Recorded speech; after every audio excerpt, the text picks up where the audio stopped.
Hello everyone, in this video we'll be going over forms. So forms in HTML are typically used to collect user input. Now that could be for logging in a user or if you wanted to create a search bar on our site. So we can create a form by using the form tag, and the form tag acts as a container for all the input fields.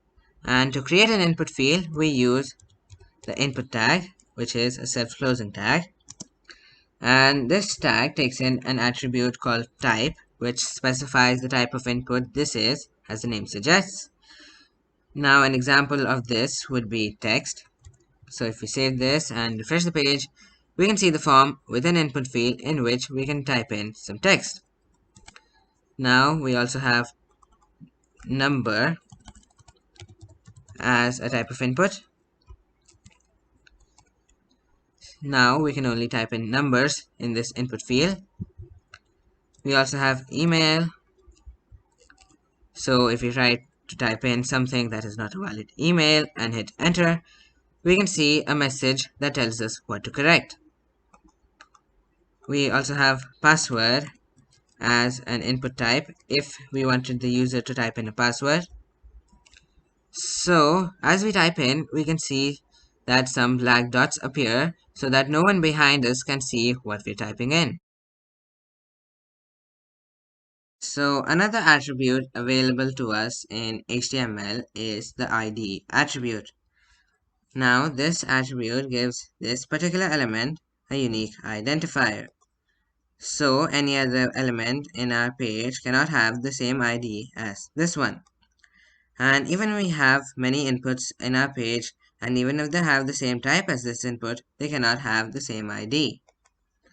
So let's give this an ID of password, since that's what we want the user to enter in this input.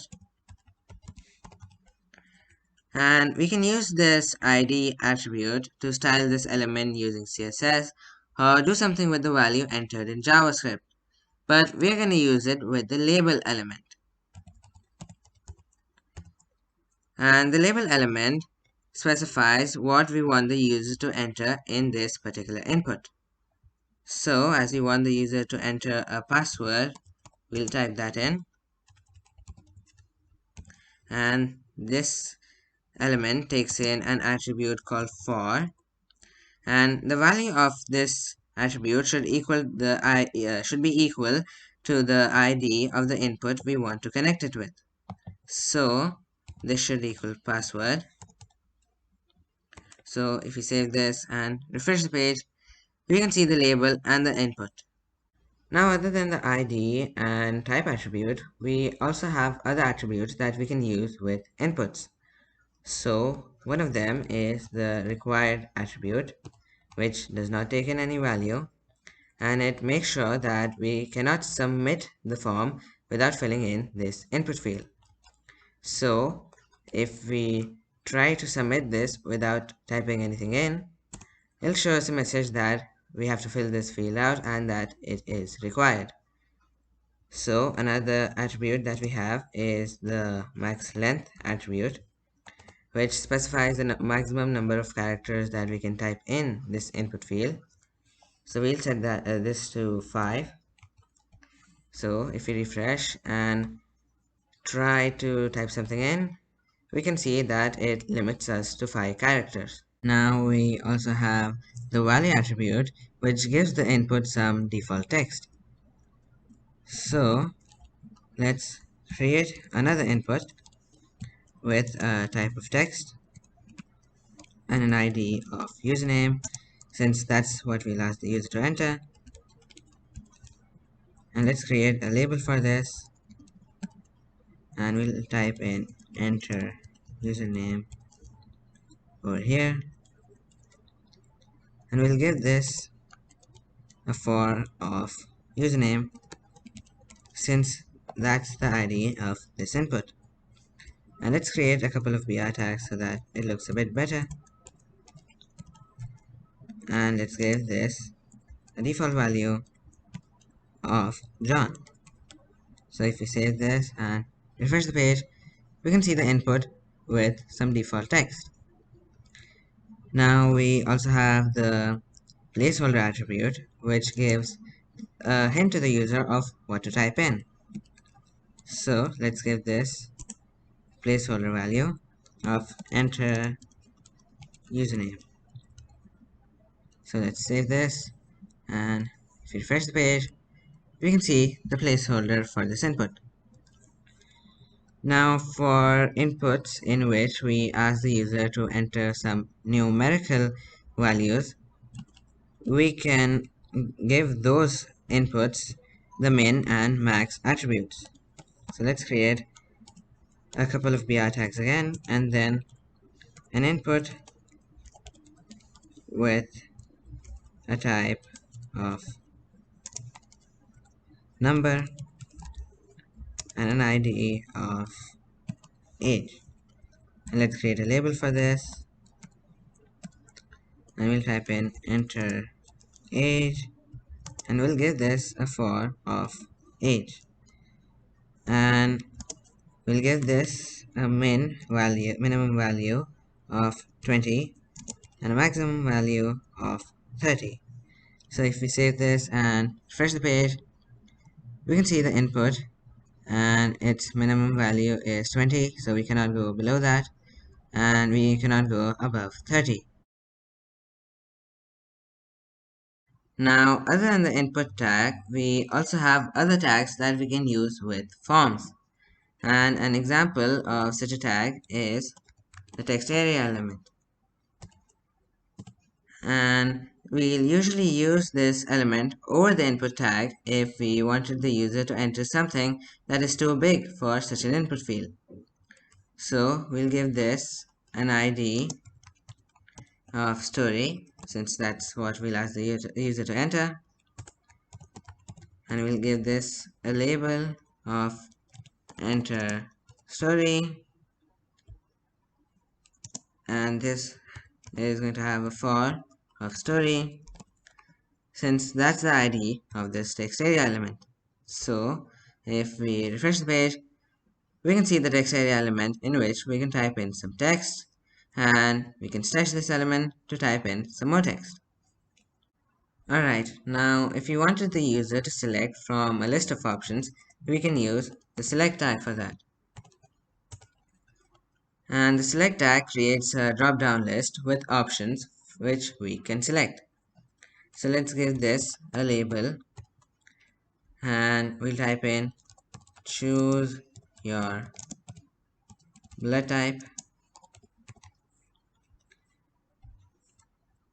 and let's give this select an ID of blood type, and this is going to have a for of blood type.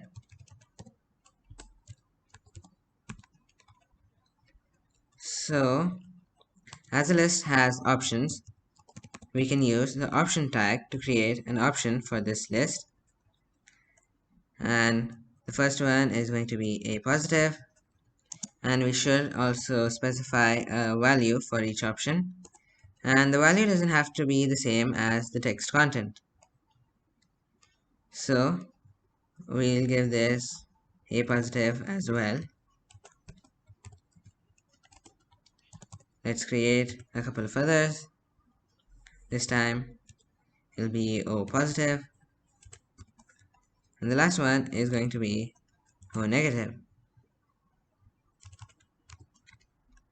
So if we save this and refresh the page, we can see the drop down list with some options. Alright, so in the last part of this video, we'll be going over form submission, because even though we have all these fields which the user can fill, we can't actually make use of the data and do something with it because we aren't actually submitting the form. So to do that, we can create an input with a type of submit, and let's get this value attribute of submit as well. And let's close this off, and if we save this and refresh the page, we can see the submit button over here. But that is not enough, because even though we can submit the form, we still can't actually get the data because our inputs don't have a name attribute. And what the name attribute does is that after the form is submitted and is sent to a server for processing, the way the server accesses these inputs is through the name attribute.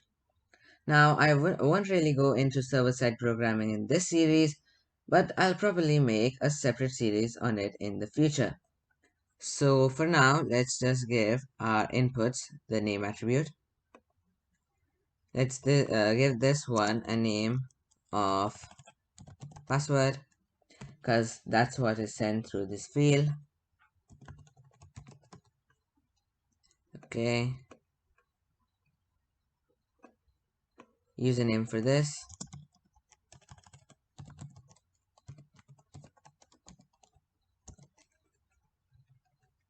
Age for this one.